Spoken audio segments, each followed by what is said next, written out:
Bonjour, bonjour à toutes, bonjour à tous. Je vous retrouve pour ce temps de partage concernant l'opposition Mars-Pluton.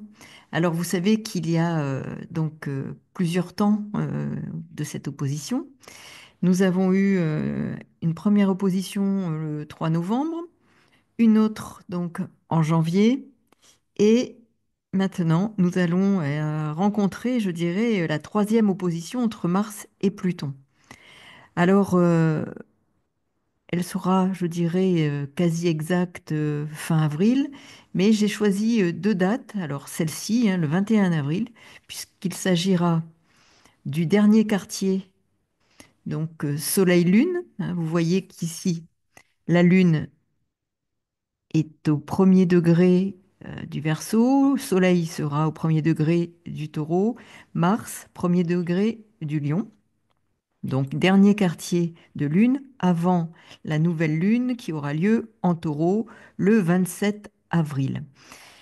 Ce dernier quartier est important parce que, bien entendu, la lune est conjointe à Pluton et il y a ce troisième temps de l'opposition, hein, Pluton-Mars. Alors, bien entendu, cette opposition, je dirais, signe tout le mois d'avril, hein, mais là, Pluton, en effet conjoint à la lune, Mars aura fait sa nouvelle entrée, hein, en Lion, puisqu'il y était déjà entré, avait engagé une marche rétrograde pour revenir pendant plusieurs semaines en Cancer. Là, il vient d'en sortir au moment où, effectivement, il y a cette opposition.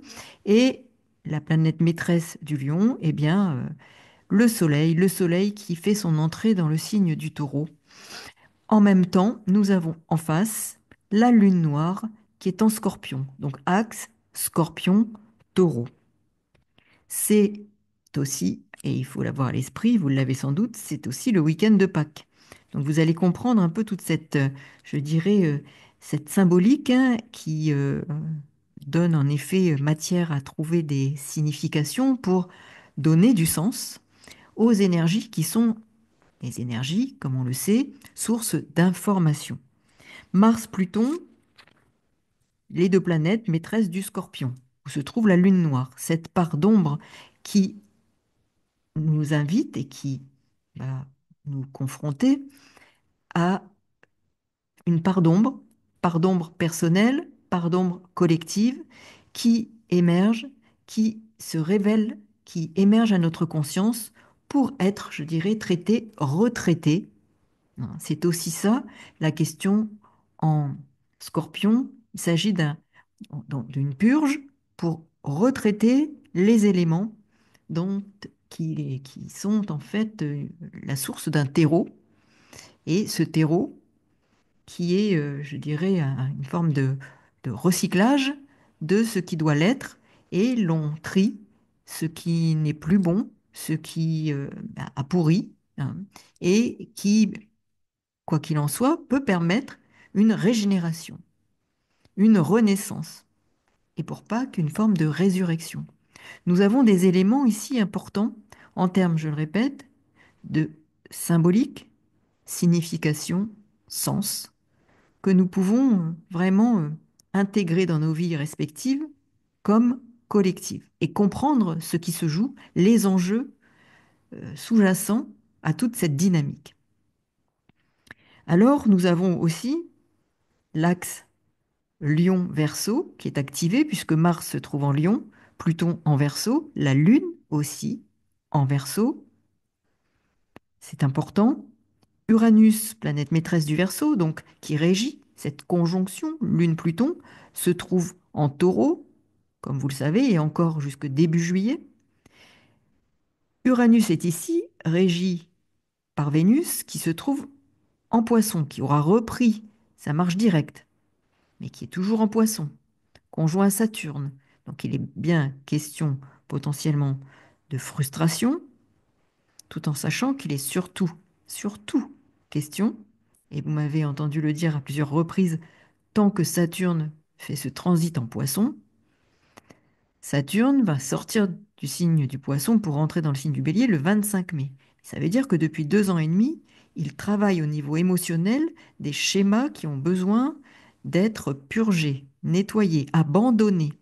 Il est question d'abandonner d'anciens schémas répétitifs qui sont devenus toxiques dans nos existences. Et selon la maison traversée, donc les domaines, vous regardez dans votre thème où cette, je dirais, ce rééquilibrage émotionnel, ce rééquilibrage, cette restructuration vous a concerné et concerne encore plus les personnes qui ont déjà Saturne en Poisson. Mais quoi qu'il en soit, nous avons tous le Poisson dans une maison astrologique, ce qui signifie qu'il y a un rééquilibrage dans ce domaine-là qui a dû s'opérer et qui doit encore s'opérer jusqu'à la fin de ce transit. Donc rééquilibrage, ça peut être en effet émotionnel d'abord, restructuration dans un domaine qui connaissait une forme de déséquilibre. Là, nous avons, à l'occasion de cette opposition Mars-Pluton, donc Vénus en Poisson qui demande encore, même si elle est plutôt euh, à l'aise, je dirais, hein, et on parle qu'elle est en exaltation hein, dans ce signe des Poissons, néanmoins, il s'agit bien, avec cette conjonction à Saturne, et n'oublions pas que Saturne, Vénus sont les deux planètes maîtresses de la balance, et il est bien question de rééquilibrage, de schémas émotionnels, et d'abandonner des fonctionnements qui ont déjà trop duré et qui sont devenus des freins dans notre existence, tant au niveau collectif que personnel. Ça peut être au niveau de la gestion des biens, la gestion financière, comment on gère nos ressources. Comment, puisque n'oublions pas que Vénus est la planète maîtresse du taureau qui parle des ressources et Uranus est en taureau. Comment l'on gère nos ressources? Quel rapport nous avons à l'argent? Des vieux schémas qui nous collent à la peau et qui sont devenus des freins. Neptune, planète maîtresse du poisson, est rentrée en bélier. Il s'agit bien maintenant, le bélier va nous y inviter à modifier nos schémas de pensée. Il va y avoir une restructuration de nos façons de penser, prendre notre place dans l'existence. Mais avant ça, il faut en finir avec des bioschémas répétitifs qui sont fondés sur des émotions et qui génèrent des modes de pensée qui ne conviennent plus. Pour que ces schémas de pensée évoluent, il faut en finir avec des schémas répétitifs émotionnels. Cette opposition Mars-Pluton, regardez, elle se situe dans l'axe 6-12. C'est celle de la santé. Donc on voit bien qu'il peut s'agir de la santé globale, je dirais, au plan collectif, de la santé de tout ce qui relève des finances, de l'argent, des marchés, puisque Vénus, planète maîtresse du taureau, c'est aussi les ressources, les marchés. Comment on envisage différemment ces domaines-là dans l'existence, à partir de situations de crise, de déclencheurs, d'une forme de chaos. Mais ici, on peut imaginer, sachant que Chiron, la blessure et la guérison, ici, on le voit ici, en bélier, évoque la blessure et la guérison en maison 2, qui passe par le domaine affectif, financier, et comment on s'affirme, comment on reprend le pouvoir, son indépendance, voire son autonomie et indépendance, puisque nous sommes dans la 2 en analogie avec le taureau, et en bélier, l'indépendance. Comment reprend-on sa souveraineté, son indépendance, souveraineté, Mars est en lion, le maître du lion, soleil en taureau, maison 2. Comment peut-on, à partir de défis, nous avons un aspect, hein, je vais en reparler, hein, mais il y a un grand carré. Donc, le carré ici, entre Mars et le Soleil, Soleil, Pluton, Lune.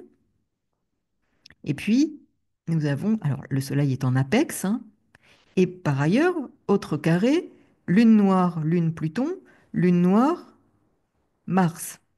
Lune noire en apex, en Scorpion, maison 8. Il y a vraiment ici matière à transformer tout ce qui peut relever effectivement du lien, de la vie relationnelle, de l'argent, de tout ce qui relève de nos relations. Qu'est-ce qui est à nettoyer, à purger dans nos schémas répétitifs émotionnels, relationnels, qui impactent aussi sur nos modes de vie? Et comment envisageons-nous nos ressources, nos compétences, notre valeur personnelle? Dans cet axe 6-12, il est bien question de la santé. Et Chiron en bélier parle aussi de la santé, du lieu de la blessure, mais aussi de guérison. Et la planète maîtresse du bélier, Mars en lion. Comment reprendre sa souveraineté, son indépendance du point de vue personnel dans nos vies, redevenir et devenir de plus en plus autonome. Cela ne veut pas dire qu'il faut rompre, mais il faut reprendre sa souveraineté dans les relations, qu'elle soit au niveau du travail, qu'elle soit au niveau de la vie sentimentale, qu'elle soit au niveau d'une autonomie financière. Ça parle de sécurité. Tout ce qui relève de la sécurité, du sentiment d'insécurité qui fait que l'on peut être attaché particulièrement à quelqu'un, à quelque chose, parce que l'on manque de confiance en soi, on n'a pas une haute estime de sa propre valeur, si bien que l'on s'accroche à quelque chose, à une maison, à un bien, à une personne qui nous donne le sentiment d'être en sécurité, alors que cette sécurité se travaille de l'intérieur. Et l'on voit bien ce qui se joue au niveau collectif comme individuel. Il est question d'un ébranlement de ce qui faisait sécurité et d'une panique qui est générée par cette insécurité qui surgit. Donc comment trouver sa souveraineté, son autonomie, son indépendance par rapport à sa propre valeur, la confiance en soi ou aux valeurs que l'on s'accorde. Nous avons ici vraiment une opposition qui va nous faire travailler sur de nombreux éléments et nous mettre au défi. Nous sommes avec des planètes de défi, de combativité. Mars, Pluton, deux planètes maîtresses du Scorpion, où se trouve la Lune noire et Junon. Alors vous voyez, vous avez un beau cerf-volant. Donc ça, c'est une dynamique, une figure harmonique et qui nous parle d'une dynamique de force, c'est un soutien. Et nous voyons bien qu'il y a à la fois ce cerf-volant et ce grand carré avec en apex d'un côté Lune noire et de l'autre côté le Soleil. C'est ce qui carré Mars-Pluton. Non, Mars-Pluton. Pluton, Jupiter, pardon. C'est ce qui carré Pluton ici, Jupiter ici. 135 degrés avec 3 degrés d'orbe. Donc là, nous sommes en effet sur un aspect d'émancipation, de confrontation. Donc vous voyez des défis. Nous sommes mis au défi, individuellement et collectivement, pour aller vers une émancipation, une libération. Junon, ici, 29 degrés, donc c'est le degré anarétique. Vous savez que quand il y a eu la première opposition début novembre, Junon était dans le premier degré du Scorpion. Et là, on sort, on finit avec cette dernière opposition, et Junon se trouve à 29 degrés du Scorpion. Junon a traversé tout le Scorpion et a accumulé cette expérience-là de transformation, de transmutation. Donc, là, sachant que le 29e degré est un degré karmique, on voit bien ici que Junon, par ailleurs, étant associé aux collaborations, aux partenariats, aux engagements relationnels, nous sommes bien ici à devoir considérer qu'elle porte à la fois la charge de tout le signe auquel elle appartient, là, en Scorpion, et donc elle est chargée d'une énergie de transformation, de crise, de l'énergie qui produit un chaos pour faire table rase de ce qui ne convient plus et permet ainsi de réintroduire la vie. C'est l'axe Scorpion-Taureau, Uranus en Taureau. Il y a une véritable révolution des valeurs, une forme de crise et de chaos. Le Soleil est en Taureau, crise, chaos par rapport aux ressources, aux valeurs, à la valeur que l'on s'accorde, mais aussi aux valeurs auxquelles on s'accroche, afin d'opérer un détachement, axe Scorpion-Taureau. Et ce qui confirme ces éléments, c'est que Vénus, planète maîtresse du Taureau, est en Poisson. Il est bien question d'abandonner de vieux schémas relationnels, et je le répète, des schémas répétitifs qui, si nous arrivons à nous détacher le plus possible de ces schémas qui ont trop duré, qui nous enferment, et nous avons ici Pluton, Lune en 12, il y a une forme d'enfermement duquel on doit se libérer parce que, quoi qu'il en soit, cette conjonction est en Verseau. Et Uranus est en Taureau. Uranus, planète maîtresse de cette conjonction Lune-Pluton. Il y a un enfermement, mais à la clé aussi confrontation, émancipation, afin de nous libérer de ce qui a trop duré et qui est sclérosant et qui a un impact sur notre santé. Santé au sens large. Ça peut être santé financière, santé physique, santé, c'est notre bien-être global dont il est question là. Et ces éléments-là, on voit bien dans cette carte qu'il s'agit bien de notre bien-être global, avec tous les éléments qui font notre vie quotidienne. Mars est en maison 6. Il s'agit bien du quotidien de notre existence et de tout ce qui fait le quotidien. La consommation, la nourriture, le bien-être physique passe par tous ces éléments-là. La possibilité de pouvoir se loger, de pouvoir financer ce dont on a besoin, ne serait-ce que nos besoins fondamentaux et élémentaires. Donc on voit bien que tout est interdépendant et nous sommes bien dans cet axe des dépendances de l'indépendance, axe Scorpion, Taureau, Soleil, Chiron en maison 2 et la lune noire en 8. Les détachements, mais aussi la capacité de se rendre indépendant par rapport à des attachements qui ont trop duré, de revoir et de reconsidérer ce qui faisait sécurité et attachement. Et l'on voit bien que tous ces domaines-là en font partie. Le rapport à l'argent, le rapport à la nourriture, le rapport au travail, des valeurs en pleine transformation et des crises qui viennent mettre en lumière et en évidence ceux qui nous enferment, Pluton en Verseau en 12, ceux qui nous enferment et qui a besoin d'être libérés pour être aussi et permettre une régénération. Lune, Pluton. Donc, il peut être aussi, et on le voit, pour revenir à Junon, question de devoir faire des compromis, parce que nous sommes aussi ici, avec Junon, regardez, en maison 9. Donc Junon, c'est cette petite étoile astérix, là, qui se trouve donc en Scorpion, comme je le disais précédemment, qui a traversé tout le Scorpion depuis le 3 novembre et qui se trouve à la fin, et là, en maison 9, donc faire des compromis dans les échanges internationaux. Maison 9, en analogie avec le Sagittaire, 3, 9, et Uranus est en 3, opposé à Junon. Donc il est bien question de transformer, d'opérer des changements, de faire des compromis dans les échanges internationaux et des négociations possibles, des renégociations d'engagements partenariaux avec l'étranger, qui aura un impact, en effet, sur notre fonctionnement général au quotidien. Mars va accompagner cette démarche. Mars est au trigone de Junon.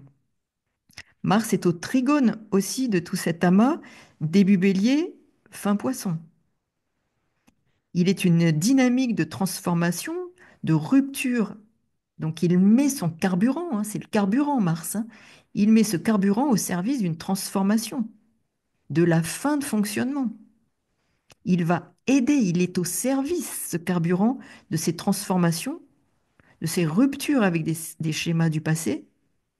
Et quand je dis du passé, parce qu'ils ont suffisamment duré, donc ils sont forcément du passé. Ils doivent rester dans le passé, dans cette dernière maison du poisson, pour enfin nous permettre de penser et d'envisager les choses différemment avec ce bélier et cette conjonction Neptune-Saturne qui va commencer à partir du 25 mai et qui sera exacte en février 2026. Donc envisager d'en finir avec certaines choses pour repartir sur de nouvelles bases, en tout cas sur du renouveau. Et cette lune nous laisse entendre, avec cette conjonction à Pluton, qu'il y a une régénération en cours, mais à partir d'une crise, de quelque chose qui peut être brutal, d'une forme de chaos, mais pour une santé globale. Vous voyez, nous avons 6-12 qui est traversé à ce moment-là du dernier quartier. Donc c'est important. Et après, nous verrons, et je referai une vidéo pour la nouvelle lune en taureau le 27 avril. Alors nous avons ici aussi Ce soleil en taureau qui nous montre bien et qui met l'accent à la fois sur une dynamique, comme je le disais, de crise, de chaos, pour transformer ce qui doit l'être et qui a suffisamment duré. Profonde remise en question relationnelle, affective, et aussi donc dans le mode de vie, dans nos modes de vie, les ressources au sens large. Jupiter est en 4 et en Gémeaux. Donc là, il peut être question d'organisation, de réorganisation du commerce au sein de nos propres frontières. Donc des éléments aussi qui vont questionner nos fonctionnements à l'intérieur de notre pays. Mars en Lion va mettre l'accent sur le côté démonstratif, autoritaire, voire arrogant des positions, des décisions, des choix qui seront faits.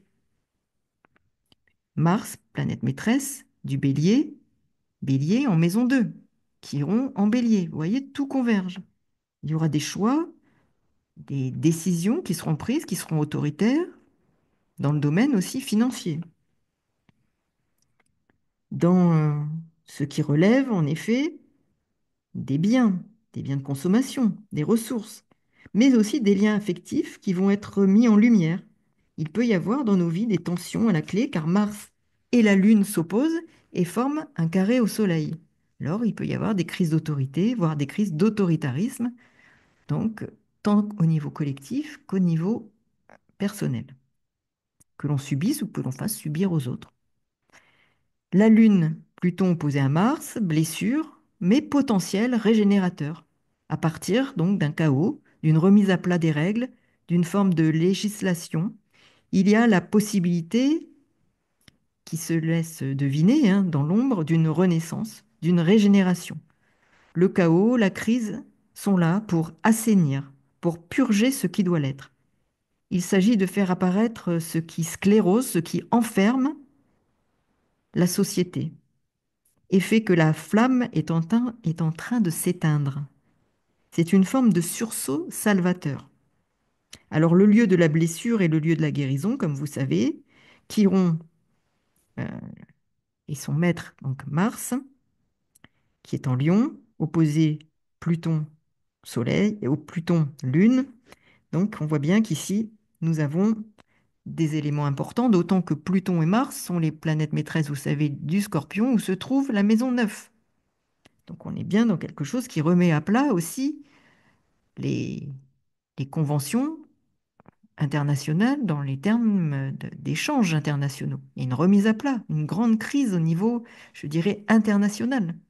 C'est la maison 9, l'étranger, une grande crise internationale qui pose la question de la souveraineté de chacun dans ces échanges, notamment commerciaux. Et on le voit bien. Et ces éléments convergent. Les défis ou le défi à relever dans le domaine de la sécurité et de l'autonomie sont importants. Il y a en effet matière à devoir travailler à l'indépendance financière. Et nous avons la maison 2 en bélier. Mars, planète maîtresse en lion. La souveraineté, l'indépendance financière, qui génère une sécurité et une autonomie. Mars nous invitant ici à rompre avec des schémas d'attachement matériels et affectifs, ce qui en fait nourrit les liens aux autres et ce qui fait sécurité est appelé à être totalement remis en question. Mars est au service donc de l'autorité, du pouvoir, du besoin d'indépendance. Le sujet ou la thématique des ressources ici est particulièrement sensible, on le voit, et pose la question, en effet, comme je le disais, de l'autonomie et de la capacité à rester maître de son pouvoir personnel, de ses ressources. Il y a un enjeu d'identité, être soi-même sans crainte d'être rejeté, sans crainte d'être mis de côté, humilié, développer ses compétences, ses ressources pour être autonome tant au niveau affectif que financier. La sécurité et l'autonomie viennent de l'intérieur. Donc on voit bien qu'il y a cette dimension-là. Et quand on voit que, en effet, Lune Pluton se trouve en 12, il y a bien une dimension vraiment d'intériorisation de cette autonomie qui va permettre une régénération, tant au niveau personnel que collectif. Il faut donc clarifier les schémas de dépendance pour aller vers de nouveaux horizons, de nouvelles rencontres, de nouvelles alliances. Donc il peut y avoir rupture de certains liens pour nourrir de nouvelles alliances qui seront plus en adéquation avec ce vers quoi nous voulons tendre. Et justement parce que nous serons détachés de ces vieux schémas ou de schémas anciens que nous avons nourris, mais par peur, par dépendance, toxique.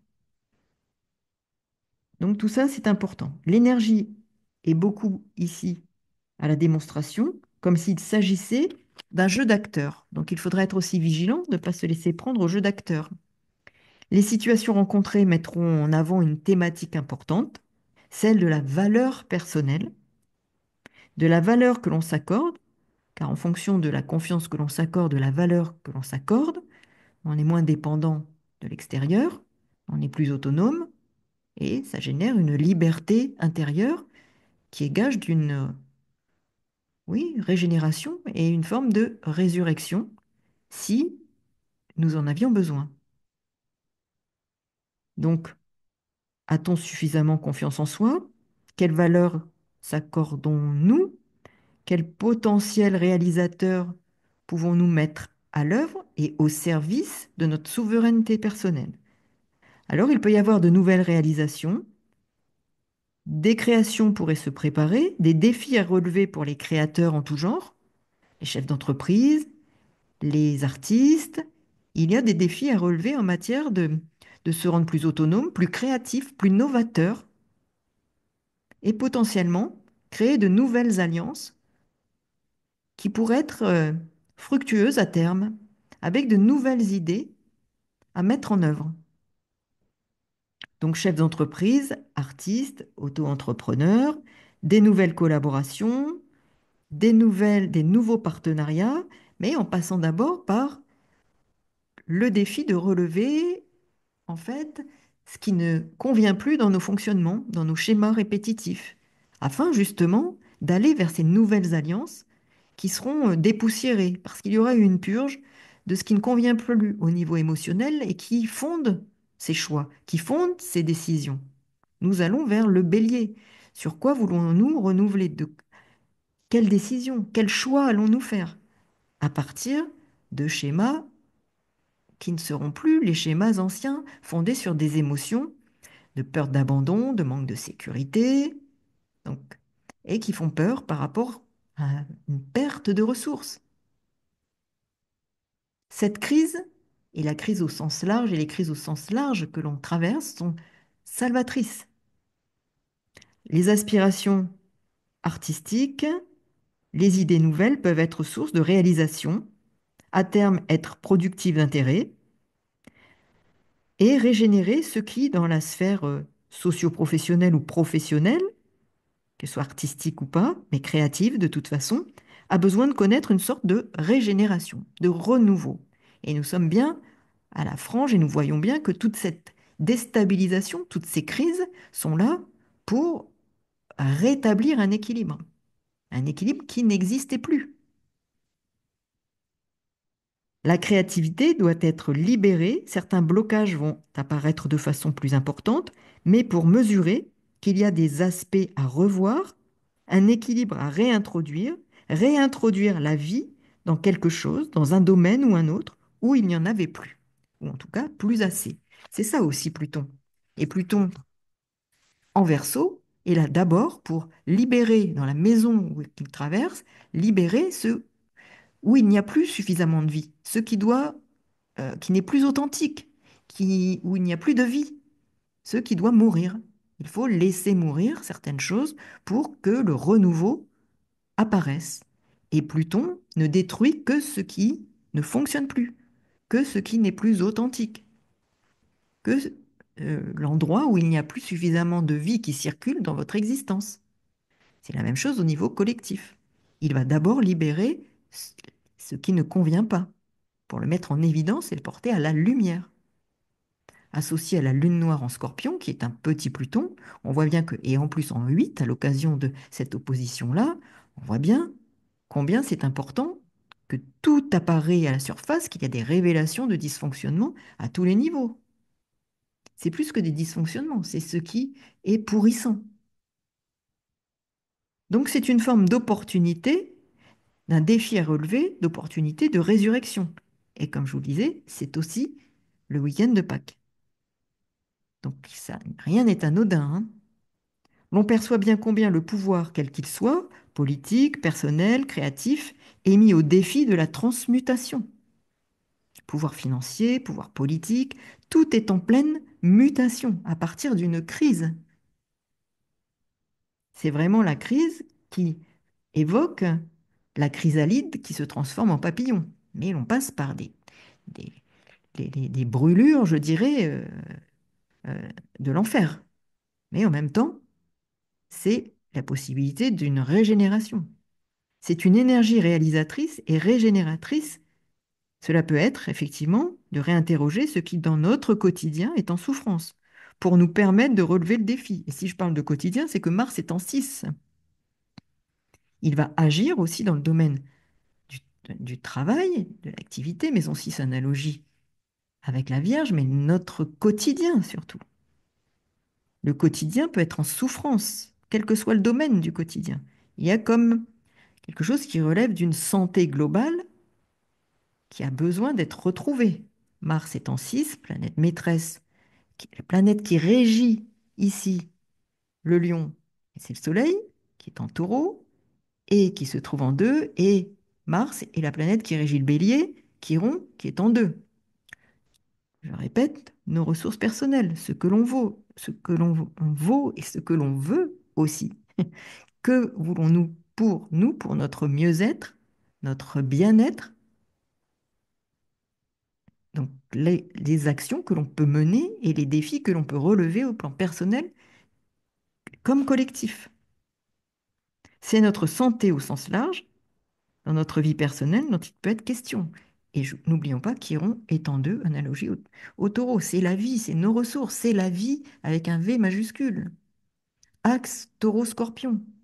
Les planètes du scorpion sont elles opposées et Vénus étant poisson. C'est la fin. Nous devons abandonner notre vieux vêtement, nos vieux vêtements. Et Saturne est là aussi pour nous y aider. C'est le tri avec ce qui doit être abandonné pour relever le défi du renouveau, mais qui passe par une crise, des crises personnelles, relationnelles, affectives.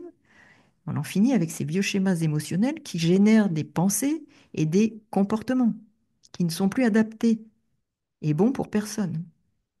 Alors, je voulais terminer avec cet axe 6-12 où se trouve cette opposition Mars-Pluton, et ce qui m'évoque effectivement ce que je vous disais, la santé, Mars maître de Chiron en 2, en bélier. Et j'ai eu ce souvenir de la charte d'Ottawa. Je ne sais pas si, bon, je pense que la plupart vous connaissez. C'est une conférence internationale pour la promotion de la santé qui s'est réunie à Ottawa en novembre 1986 pour l'action visant la santé pour tous d'ici l'an 2000 et au-delà. Promotion de la santé. La promotion de la santé est le processus qui confère aux populations les moyens, nous sommes bien en 2, et taureau, Uranus taureau, et la maison 2 traversée ici, on voit avec par Chiron et le Soleil. Les moyens d'assurer le plus grand contrôle sur leur propre santé et d'améliorer celle-ci. C'est la souveraineté pour gérer sa santé. Souveraineté, Mars est en Lion. En 6. Donc, le processus qui confère, promotion de la santé, processus qui confère aux populations les moyens d'assurer un plus grand contrôle sur leur propre santé et d'améliorer celle-ci. Cette démarche relève d'un concept définissant la santé comme la mesure dans laquelle un groupe ou un individu peut d'une part réaliser ses ambitions et satisfaire ses besoins, d'autre part évoluer dans le milieu et s'adapter à celui-ci. La santé est donc perçue comme une ressource de la vie quotidienne et non comme le but de la vie. Il s'agit d'un concept positif mettant en valeur les ressources. Donc à chaque fois, on entend bien le mot ressources. Ressources sociales et individuelles, ainsi que les capacités physiques. La promotion de la santé ne relève pas seulement du secteur sanitaire, elle dépasse les modes de vie sains pour viser le bien-être. Les conditions et ressources préalables sont en matière de santé, la paix, un abri, de la nourriture et un revenu. Donc vous voyez combien, ne serait-ce que cette carte du ciel au moment de cette opposition évoque bien cette thématique. Et donc vous réécouterez, vous vous procurerez cette charte, on la trouve facilement sur Internet, vous verrez combien, sur le fond, nous sommes au cœur de ce sujet et de notre équilibre, de notre santé sur tous les plans et de cette accessibilité aux ressources personnelles, à notre autonomie et avoir le contrôle sur notre propre santé au sens large. Je vous souhaite de, de bonnes réflexions autour de ces éléments-là et de prendre soin justement de votre santé au sens large, santé intérieure, santé physique, santé psychique et santé spirituelle, parce que nous en avons bien besoin et c'est un gage d'équilibre important. Merci pour tous vos messages et si vous avez des questions vous concernant et voudriez examiner, interpréter votre thème, eh bien, sous la vidéo, vous aurez dans la barre de description l'adresse où me contacter. À très bientôt et merci encore pour tous vos échanges. Au revoir.